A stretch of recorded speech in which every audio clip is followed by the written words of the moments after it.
Assalamualaikum warahmatullahi wabarakatuh. Perkenalkan, nama saya Yolanda Noktavia dari Program Studi Sistem Informasi angkatan 2018, dan di sini saya akan menjawab soal UTS mata kuliah Audit Sistem Informasi.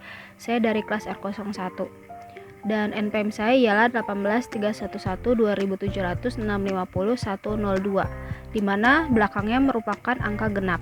Saya akan menjawab soal bernomor genap, yaitu nomor 2 dan 4. Nomor 2, jelaskan tahapan audit sistem informasi menurut CISA, Certified Information System Auditor.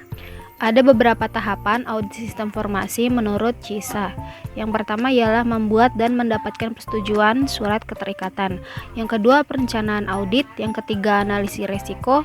Yang keempat, kemungkinan audit. Yang kelima, pelaksanaan audit. Yang keenam, pemeriksaan data dan bukti. Yang ketujuh, ada tes audit. Yang kedelapan, pemeriksaan hasil audit. Yang kesembilan, pelaporan audit. Dan yang kesepuluh ialah pertemuan penutupan. Dari beberapa tahapan yang terdapat di CISA, saya mengelompokkan menjadi 4 tahapan. Ialah yang tahap pertama, perencanaan, di mana dalam tahapan ini akan membuat engagement letter, lalu identifikasi proses bisnis, penentuan tujuan ruang lingkup dan resiko, penentuan klausal, objektif kontrol. Lalu tahap kedua, persiapan audit, di mana dalam tahapan ini akan menyusun kegiatan yang nantinya dilakukan saat mengaudit, seperti membuat jadwal kerja audit, menyampaikan kebutuhan data, membuat pernyataan, memberi bobot pada pernyataan, dan membuat pertanyaan. Lalu di tahap ketiga ada pelaksanaan audit. Tahapan ini berisi kegiatan-kegiatan seperti melakukan wawancara serta observasi, melakukan pemeriksaan data, menyusun daftar temuan audit dan rekomendasi. Lalu tahapan terakhir ialah tahap laporan audit, di mana tahapan ini berisi permintaan tanggapan atas daftar temuan audit, menyusun draft laporan audit serta persetujuan draft laporan audit, dan melaporkan hasil dari audit tersebut. Selanjutnya soal nomor 4. Sebagian besar sebab yang mendorong pengembangan fungsi audit SI di perusahaan adalah akibat seringnya terjadi penyalahgunaan komputer. Jelaskan tipe penyalahgunaan komputer. Jawabannya ialah ada beberapa tipe penyalahgunaan komputer, yaitu yang pertama hacking.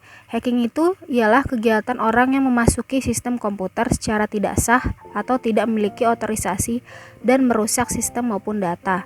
Yang kedua ada virus. Virus itu yaitu program yang masuk ke dalam sistem tanpa diketahui yang dapat merusak sistem maupun data di dalam komputer.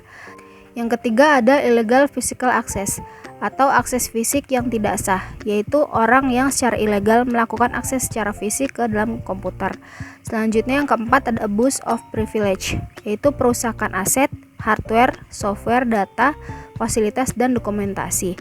Kemudian ada pencurian dan pengubahan aset dari penggunaan aset tanpa izin. Lalu yang terakhir ada pelanggaran privasi, yaitu membuka dokumen yang bukan haknya.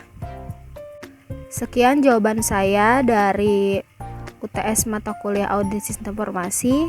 Kurang lebihnya mohon maaf. Wassalamualaikum warahmatullahi wabarakatuh.